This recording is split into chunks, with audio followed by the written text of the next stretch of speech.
Good evening every student. आप सभी का हमारे चैनल हरी सेठानी 541 में स्वागत है। तो आज 15 मार्च 2026 को हुए राजीव गांधी नवोदय प्रवेश परीक्षा की आंसर की विद सॉल्यूशन आपके सामने हम प्रस्तुत कर रहे हैं। तो हम यहाँ पर हिंदी का पोर्शन देखेंगे। तो हिंदी का पहला प्रश्न यहाँ पर है, गेहूं शब्द में संज्ञा है। तो गेहूं शब्द वैसे तो होता है द्रव्यवाचक संज्ञा, पर यहाँ पर द्रव्यवाचक संज्ञा ऑप्शन में नहीं दिया गया है। तो इसका आंसर होगा गेहूं जो आएगा ऑप्शन बी, जातिवाचक संज्ञा में आएगा, क्योंकि गेहूं क्या है, जाति का बोध भी हमें कराता है।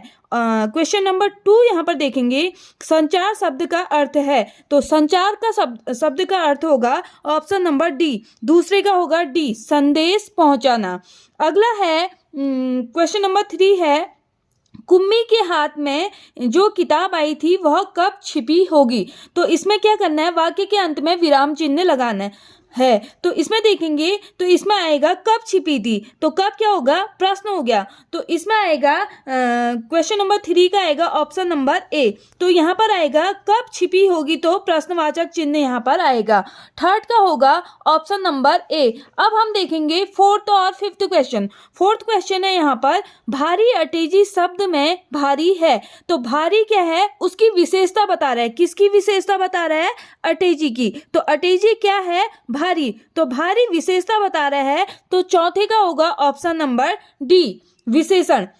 पांचवा है यहाँ पर, रिक्त स्थान की पूर्ति करनी है। कोको डैश माँ डैश कल दुकान डैश एक फूलदान खरीदा। तो इसका होगा ऑप्शन नंबर डी। यहाँ पर देखो, कोको की माँ ने कल दुकान से एक फूलदान खरीदा। तो पांचवे का होगा यहाँ पर ऑप्शन नंबर डी। अब यहाँ पर हम देखेंगे क्वेश्चन नंबर 6। अब इसमें है, सकर्मक वाक्य की पहचान कीजिए। तो मैंने आपको पहले भी यहाँ पर वीडियो में बताया है, जो सकर्मक वाक्य की पहचान होगी, क्या और किसको। क्या का अगर हमें आंसर मिल जाता है तो वो वाक्य होगा सकर्मक क्रिया। तो क्या देखिए, अब हम इसमें देखेंगे, जैसे जी ललचाता है, मैं ऑप्शन क्या का उत्तर नहीं निकलेगा। तो यहाँ पर हम ऑप्शन नंबर सी देखेंगे, श्याम आम खाता है। तो हम देखेंगे प्रश्न आएगा हमारा, श्याम क्या खाता है। तो क्या खाता है, आम खाता है। तो क्या का उत्तर यहाँ पर हमारे पास है, श्याम जो है आम खाता है। तो इसमें होगा छठे का ऑप्शन नंबर सी यहाँ पर करेक्ट होगा। अगला है क्वेश्चन नंबर 7 है यहाँ पर, कालवाचक अव्यय क्या का उदाहरण है। तो कालवाचक देखेंगे, काल मतलब होता है समय। तो समय का बोध हमें कौन सा करा रहा है, यहाँ तो है स्थान का, इधर बाहर ये भी ऑप्शन में नहीं है। तो आएगा सातवें का ऑप्शन नंबर ए, आज। आज क्या है यहाँ पर, कालवाचक अव्यय। अब देखेंगे तत्सम शब्द। तो तत्सम शब्द कौन से होते हैं, जो संस्कृत से लिए गए हैं उनको क्या कहते हैं हम, तत्सम शब्द। तो तत्सम शब्द होगा यहाँ आठवें का ऑप्शन नंबर डी, जो भक्त है वो है तत्सम शब्द। अब इसी का तद्भव देखेंगे, तो इसका तद्भव होता है भगत। तद्भव क्या होता है, जो हम यूज करते हैं शब्द, और तत्सम शब्द वे होते हैं जो संस्कृत भाषा के शब्द हैं। अब देखेंगे हम ऑप्शन नंबर क्वेश्चन नंबर 9। तो मुहावरा दिया है, आस्तीन का सांप।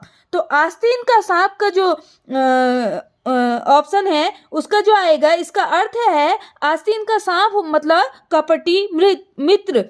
तो 9वें का होगा तुम्हारा ऑप्शन नंबर सी। अब हम देखेंगे क्वेश्चन नंबर 10। तो यहाँ पर है, अग्नि का पर्यायवाची नहीं है। तो यहाँ पर आपसे नहीं पूछा गया है। तो हम देखेंगे अग्नि के पर्यायवाची यहाँ पर कौन कौन से हैं। एक तो है आग, आग है यहाँ पर, आग है, पावक है, अनल है। तो अनिल यहाँ पर आंसर होगा। और 10वीं का ऑप्शन नंबर बी। तो अनिल किसका पर्यायवाची है, तो अनिल है हवा का पर्यायवाची। अनिल यहाँ पर आग का पर्यायवाची नहीं है। तो 10वीं का होगा ऑप्शन नंबर बी।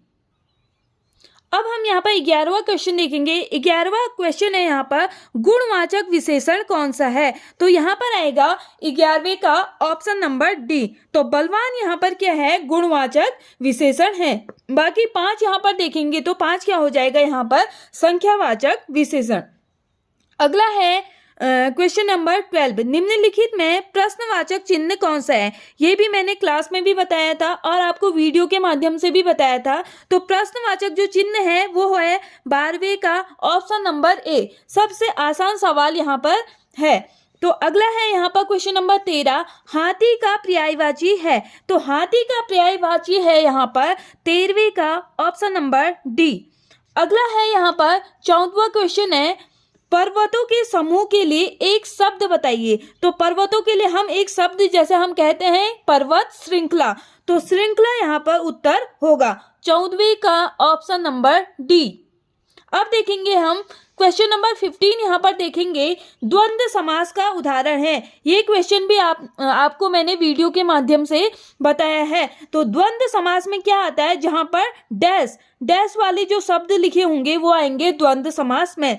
तो डैश वाला यहाँ पर एक ही शब्द है भला बुरा, तो 15वें का होगा ऑप्शन नंबर ए। अगला हम देखेंगे क्वेश्चन नंबर 16 है यहाँ पर, मुझे किस प्रकार का सर्वनाम है। तो मुझे है यहाँ पर उत्तम पुरुष, तो उत्तम पुरुष सर्वनाम यहाँ पर 16वें का ऑप्शन नंबर ए। अगला है मित्र शब्द से बनी भाववाचक संज्ञा कौन सी है। तो मित्र शब्द से बनी भाववाचक संज्ञा है यहाँ पर मित्रता, 17वें का ऑप्शन नंबर ए। अगला है यहाँ पर हमारा हिंदी में कुल कितने कारक होते हैं। तो हिंदी में कुल कारक होते हैं ऑप्शन नंबर सी। तो हिंदी में यहाँ पर कुल कारक हो गए 8। कर्ता ने कर्म को करण से, श्रम प्रदान के लिए अपादान से, अधिकरण में और पर। तो इस प्रकार के जो होते हैं हमारे कुल 8 कारक हिंदी में होते हैं। अब अगला देखेंगे हम 19, प वर्ण। ये भी मैंने वर्ण आपको बताए हैं, वर्णमाला के कौन कौन से वर्ण किस वर्ग के अंतर्गत आते हैं, ये भी मैंने क्लास में और वीडियो के माध्यम से आपको बताया था। तो प वर्ण को अगर हम बोलते हैं प, तो प में हमारे क्या होता है, होठों का आकार बनता है। तो प वर्ण में आएगा 19वें का सी, ओष्ठ। अगला है क्वेश्चन नंबर 20 है, बहुत आसान सा सवाल है, देवनागरी वर्णमाला में स्वरों की संख्या कितनी होती है। तो देवनागरी वर्णमाला में स्वरों की संख्या होती है यहाँ पर 20वें का है ऑप्शन नंबर बी। 11 जो है हमारे यहाँ पर स्वरों की संख्या होती है। अगला यहाँ पर पैसेज दिया गया है 21 से 25 तक के प्रश्न हमको क्या करना है, इस पैसेज के माध्यम से हमें ढूंढने हैं। बहुत इजी सा पैसेज यहाँ पर दिया गया है। तो सबसे पहले हम पैसेज पढ़ेंगे, इस संसार में धन ही सब कुछ नहीं है, धन की पूजा सदैव नहीं होती है। इतिहास साक्षी है कि उन व्यक्तियों की कीर्ति अक्षय है जिन्होंने केवल धनोपार्जन में ही अपना जीवन नहीं बिताया, वरन ऐसे कार्य भी किए जिनसे मानव समाज का कल्याण हुआ। जिन लोगों का उद्देश्य केवल धन बटोरना रहा है, उनकी प्रतिष्ठा स्थायी नहीं रही है। पूजा उन्हीं की गई है जिन्होंने मानव समाज की भलाई की है और उनके कल्याण में योगदान दिया है। जिन्होंने धन को ही सब कुछ समझा, किसी ने जाना तक नहीं वे कौन थे और कहाँ गए। मानव समाज स्वार्थ की पूजा नहीं करता है। अब यह हमारा पैसेज है जो हमने पढ़ा। अब हम देखते हैं क्वेश्चन नंबर 21। तो किसकी पूजा सदैव नहीं होती है। तो इसमें देखेंगे हम पैसेज के फर्स्ट लाइन में ही हमारा आंसर छिपा है। तो धन की पूजा सदैव नहीं होती है। तो 21 का हो जाएगा ऑप्शन नंबर बी यहाँ पर करेक्ट होगा। अब हम 22वां क्वेश्चन देखेंगे। यहाँ पर उनकी कीर्ति अक्षय है जिन्होंने, अब देखो पहली लाइन में देखो, इतिहास साक्षी है उन व्यक्तियों की कीर्ति अक्षय है जिन्होंने केवल धनोपार्जन में ही अपना जीवन नहीं बिताया, वरन ऐसे कार्य भी किए जिनसे मानव समाज का कल्याण हुआ है।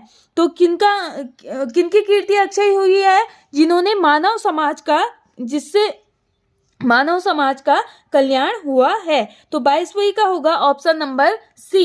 अब हम देखेंगे 23 क्वेश्चन यहाँ पर देखेंगे। तो 23 है यहाँ पर, उनकी प्रतिष्ठा स्थायी नहीं रही जिन्होंने, अब पैसेज में देखेंगे उनकी प्रतिष्ठा स्थायी नहीं रही। तो इससे पहले देखेंगे जिन लोगों का उद्देश्य धन बटोरना रहा है, उनकी प्रतिष्ठा क्या नहीं रही, स्थायी नहीं रही। तो ऑप्शन क्या होगा 23वें का ए। 24 देखेंगे, पूजा उन्हीं की गई है जिन्होंने, अब देखो पैसेज का तीसरी लाइन, पूजा उन्हीं की गई है जिन्होंने मानव समाज की भलाई की।